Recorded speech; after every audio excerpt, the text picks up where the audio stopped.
उसकी बहुत बड़ी फैक्ट्री थी, अचानक उसकी फैक्ट्री में आग लग गई, बहुत नुकसान हुआ। मतलब ये समझो कि वो बर्बाद हो गया। अब सब कुछ खत्म था, घर भी रहने को नहीं था, जो था वो भी गिरवी था। जब फैक्ट्री में आग लगी, सब बर्बाद हुआ, बैंकों की किस्त जा ना पाई, तो बैंक ने उस घर को भी कब्जा कर लिया, ले लिया।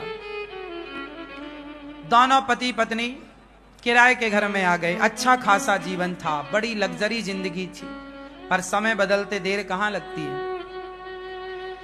उसकी पत्नी और पति दोनों बेचारे किराए के घर में आ गए और पत्नी ने अपने पति से कहा, सुनो, मेरे पास कुछ मेरे आभूषण हैं, मेरा हार, मेरे कान के झुमके, आप वो ले जाओ, उसे बेचकर अपना फिर से कोई काम स्टार्ट करो।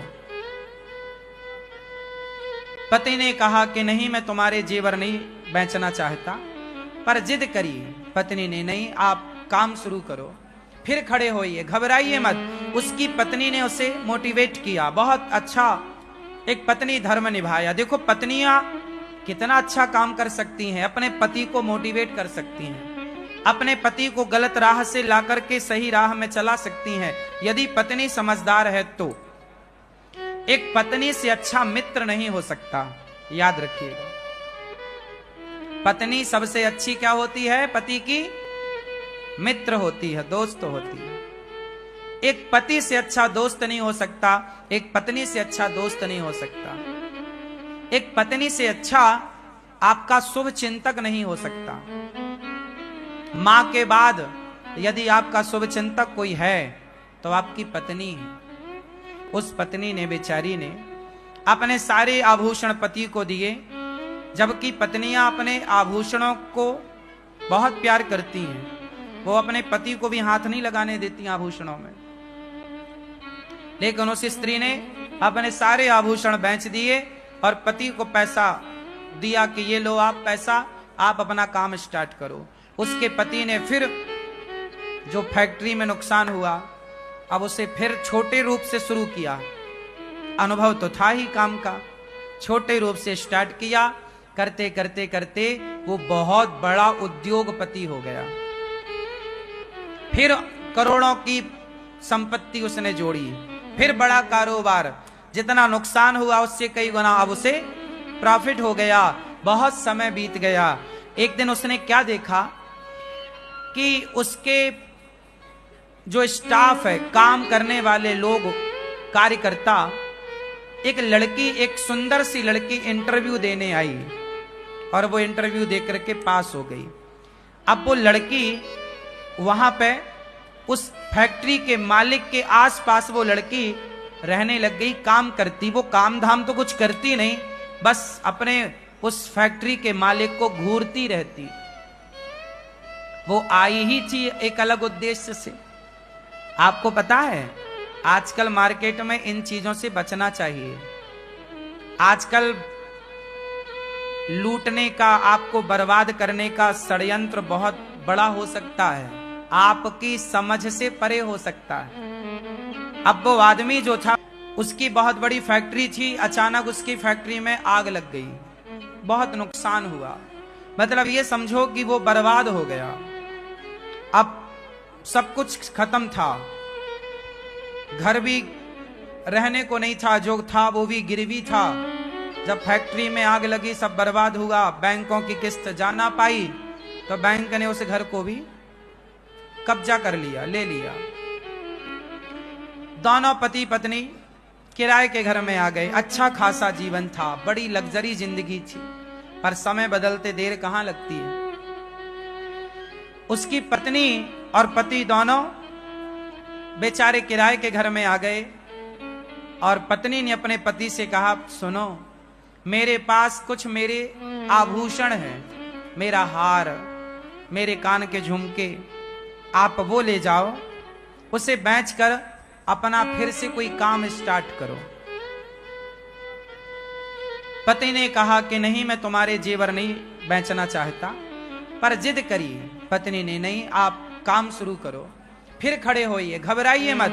उसकी पत्नी ने उसे मोटिवेट किया, बहुत अच्छा एक पत्नी धर्म निभाया। देखो पत्नियां कितना अच्छा काम कर सकती हैं, अपने पति को मोटिवेट कर सकती हैं, अपने पति को गलत राह से लाकर के सही राह में चला सकती हैं, यदि पत्नी समझदार है तो। एक पत्नी से अच्छा मित्र नहीं हो सकता, याद रखिएगा। पत्नी सबसे अच्छी क्या होती है? पति की मित्र होती है, दोस्त होती है। एक पति से अच्छा दोस्त नहीं हो सकता, एक पत्नी से अच्छा दोस्त नहीं हो सकता, एक पत्नी से अच्छा आपका शुभ चिंतक नहीं हो सकता। मां के बाद यदि आपका शुभ चिंतक कोई है तो आपकी पत्नी है। उस पत्नी ने, बेचारी ने अपने सारे आभूषण पति को दिए, जबकि पत्नियां अपने आभूषणों को बहुत प्यार करती हैं, वो अपने पति को भी हाथ नहीं लगाने देती आभूषणों में। लेकिन उस स्त्री ने अपने सारे आभूषण बेच दिए और पति को पैसा दिया कि ये लो आप पैसा, आप अपना काम स्टार्ट करो। उसके पति ने फिर जो फैक्ट्री में नुकसान हुआ, अब उसे फिर छोटे रूप से शुरू किया। अनुभव तो था ही काम का, छोटे रूप से स्टार्ट किया। करते करते करते वो बहुत बड़ा उद्योगपति हो गया। फिर करोड़ों की संपत्ति उसने जोड़ी, फिर बड़ा कारोबार, जितना नुकसान हुआ उससे कई गुना अब उसे प्रॉफिट हो गया। बहुत समय बीत गया। एक दिन उसने क्या देखा कि उसके जो स्टाफ है, काम करने वाले लोग, कार्यकर्ता, एक लड़की, एक सुंदर सी लड़की इंटरव्यू देने आई और वो इंटरव्यू देकर के पास हो गई। अब वो लड़की वहां पे उस फैक्ट्री के मालिक के आसपास वो लड़की रहने लग गई, काम करती। वो काम धाम तो कुछ करती नहीं, बस अपने उस फैक्ट्री के मालिक को घूरती रहती। वो आई ही थी एक अलग उद्देश्य से। आपको पता है आजकल मार्केट में इन चीजों से बचना चाहिए। आजकल लूटने का, आपको बर्बाद करने का षड्यंत्र बहुत बड़ा हो सकता है, आपकी समझ से परे हो सकता है। अब वो आदमी जो था फैक्ट्री का मालिक, जो बढ़िया कमा खा रहा था, खुश था, 100-200 लोगों की दाल रोटी उसकी फैक्ट्री से चल रही थी, सब चल रहा था ठीक। तभी वो लड़की उसके यहाँ काम में आई और बस बहुत सुंदर तो थी ही वो दिन भर उसी को देखती और पुरुष, वो आदमी भी उसमें धीरे धीरे आकर्षित होने लगा।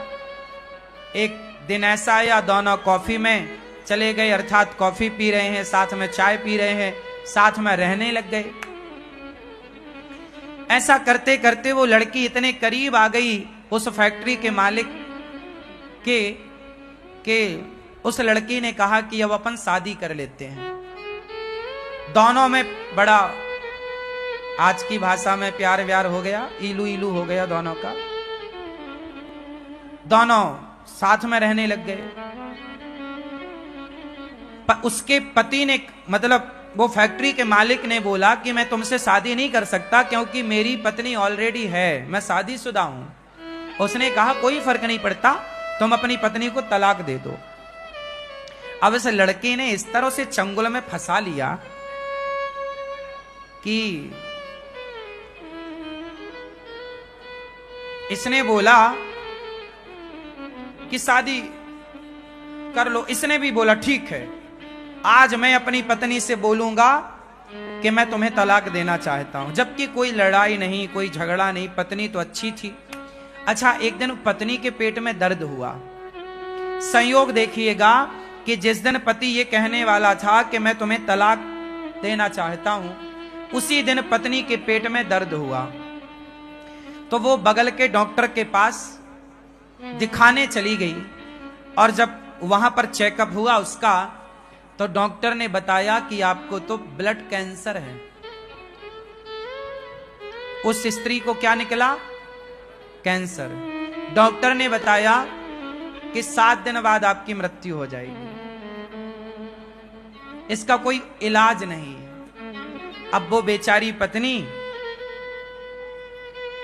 उसका एक छोटा बच्चा भी था, वो घर आई। अब सोचिए, जैसे ये पता लग जाए कि मुझे 7 दिन में मरना है। वो बेचारी अब पति का इंतजार कर रही थी कि आज पति आए और मैं बताऊं कि अब मैं 7 दिन की हूं। आप अपने लिए कोई एक नया जीवन साथी ढूंढ लीजिएगा। वो पत्नी ये चाहती थी कि मेरा पति मेरे बाद परेशान ना हो, मेरा बच्चा छोटा हो है, इसके लिए कोई परवरिश करने वाली एक माँ तो चाहिए इसे। अब तो मैं मर ही जाऊंगी।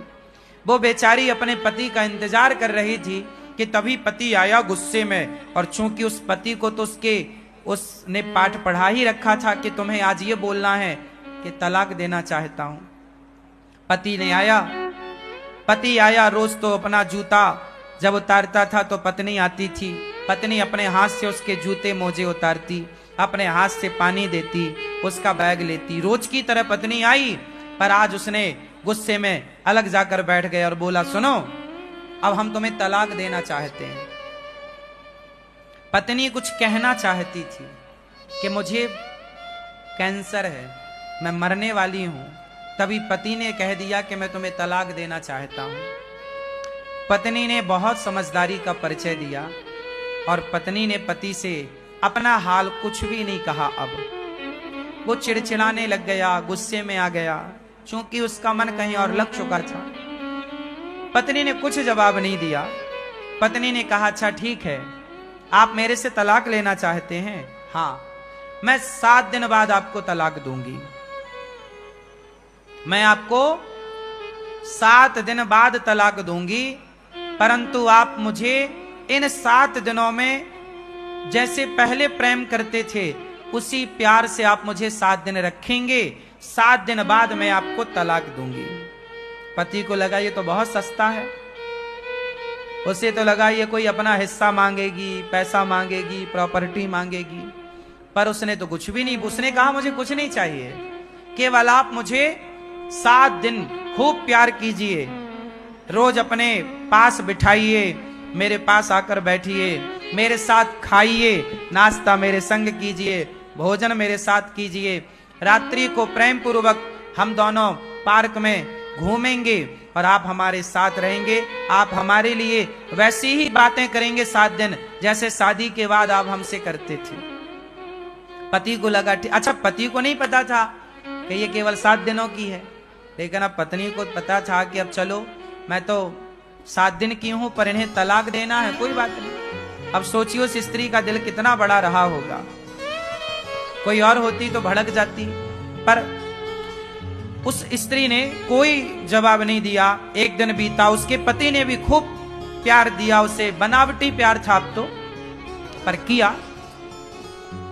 रोज उसके साथ अच्छे से खाता पीता, चलता फिरता, टहलता, हंसता, सब बढ़िया। 7 दिन, 1 दिन, 2 दिन, 3, 4, 5, 6, आज 7वां दिन था, आखिरी।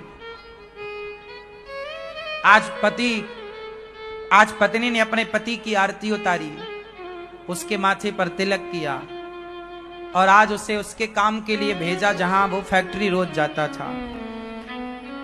और जब उसका पति आज घर से गया ना, तो उसके मन में विचार आया कि मेरी पत्नी देखो मेरे से कितना प्यार करती है।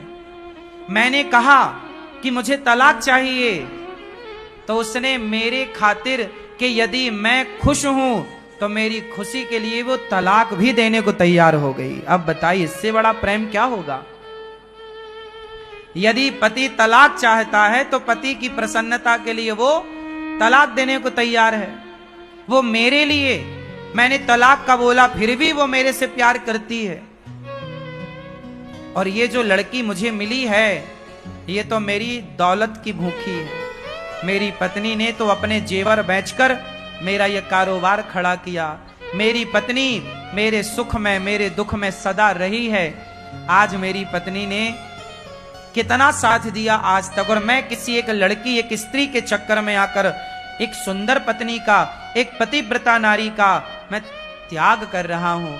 लो भैया, अचानक भगवत कृपा देखो, उस आदमी का हृदय परिवर्तन हो गया बिना कुछ के। याद रखिएगा, ईश्वर न्याय करते हैं, ईश्वर न्याय करते हैं। उसका हृदय बदल गया और वो आज सारा काम छोड़कर ऑफिस का दिन को ही भागा घर की ओर के मैं अपनी पत्नी से माफी मांगूंगा, सॉरी बोलूंगा कि मैं तो जो तलाक का बोला मैं मजाक कर रहा था। उस लड़की को उसने अपने दफ्तर से हटाया, काम से निकाला। उसके चक्कर में उसने कहा कि मेरी पत्नी के गालों में झुर्रियां पड़ गई हैं, ये लड़की जो मुझे मिली है ये बड़ी सुंदर है, मैं इस सुंदरता के कारण इस पे मर रहा था, जबकि मेरी पत्नी ने मेरा कितना साथ दिया। संसार की चमक दमक सुंदरता पे नहीं लट्टू होना चाहिए। आपकी पत्नी आपकी जीवन संगनी है, उसे छोड़कर पराई स्त्री के बारे में सोचना पाप है।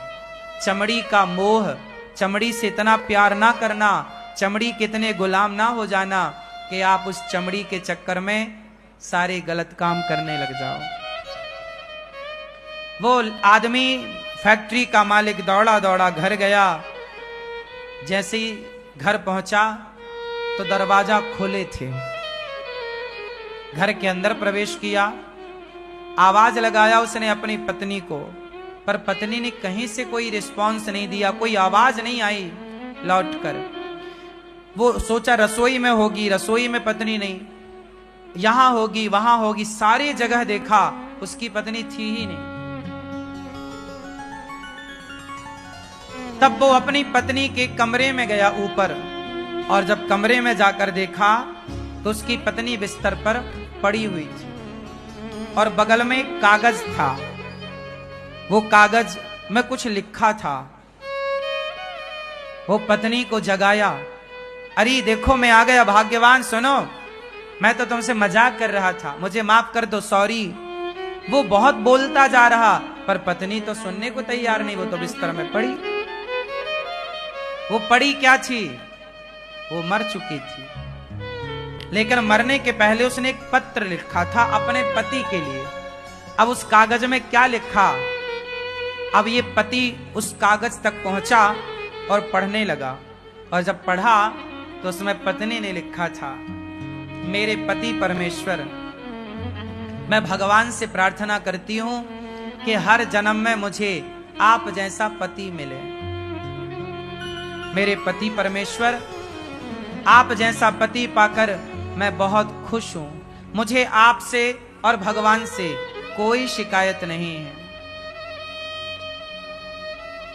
आपकी खुशी थी, आप मेरे से तलाक चाह रहे थे, मैं चाहती तो आपको तलाक उसी दिन देती, लेकिन जब आप तलाक लेते मेरे से, तो जो हमारा छोटा सा बालक है, बच्चा है, जब वो ये देखता कि मेरे पिताजी मेरी मां से तलाक लेना चाहते हैं, तो मेरे बच्चे के संस्कार बिगड़ते और मेरा बालक बड़ा होकर वो आपका शत्रु बन जाता कि मेरे पिता ने मेरी मां को छोड़ा था। तो कहीं मेरे बच्चे के अंदर आपके प्रति कोई शत्रु भाव पैदा ना हो जाए, इसलिए मैंने आपको तलाक नहीं दिया। जिस दिन आपने मुझे तलाक का बोला, उसी दिन मैं डॉक्टर के यहां गई थी। उसने मुझे चेकअप करके बताया कि मुझे ब्लड कैंसर था, मैं 7 दिन बाद मरने ही वाली थी। मुझे लगा कोई बात नहीं, आपको भी तलाक चाहिए, तो मैंने सोचा कि 7 दिन बाद तलाक दूंगी, 7 दिन बाद तो मैं सदा के लिए चली जाऊंगी। आपका जिससे मन करे आप विवाह करके अपना घर बसाइएगा, बच्चे के संस्कार ना बिगड़े, इसलिए मैंने आपको कोई जवाब नहीं दिया। क्योंकि हमारे बच्चे जब हमें आपस में लड़ता झगड़ता देखेंगे तो बच्चों के संस्कार बिगड़ते हैं। मैं नहीं चाहती कि मेरे बच्चे के संस्कार बिगड़े। बस अब मैं कैंसर की मरीज थी, 7 दिन पूरे हो गए, मैं जा रही हूं, अब आप अपना घर बसाइएगा, आप खुश रहिएगा। ऐसा लिखकर वो बेचारी सदा सदा के लिए चली गई। अब इसका पति ये पत्र पढ़ करके जो रोना शुरू किया, हे भगवान, मेरे से कितनी बड़ी गलती हो गई, मेरी पत्नी मरने की स्थिति में थी और मैं उसका साथ ना दे सका। अच्छा इलाज कराता, अच्छे जगह दिखाता, शायद मेरी पत्नी बच जाती। कोई बढ़िया डॉक्टर को मैं चुनता, शायद बच जाती। लेकिन वो पराई स्त्री के चक्कर में फंसकर अपनी एक सुंदर पतिव्रता नारी को अंत में बड़ा दुख दिया। अब कोई पत्नी को यह पता चले कि मेरा पति मुझे तलाक देना चाहता है, और वो भी अंत समय में, उस पत्नी को खुशी तो हो ही ना होगी। वो बेचारी चल बसी। कहा था उसने बच्चे को आप अच्छे संस्कार दीजिएगा। वो आदमी रोया और सारी जिंदगी के लिए मन में एक प्रश्न खड़ा हो गया कि मैंने ऐसा क्यों किया।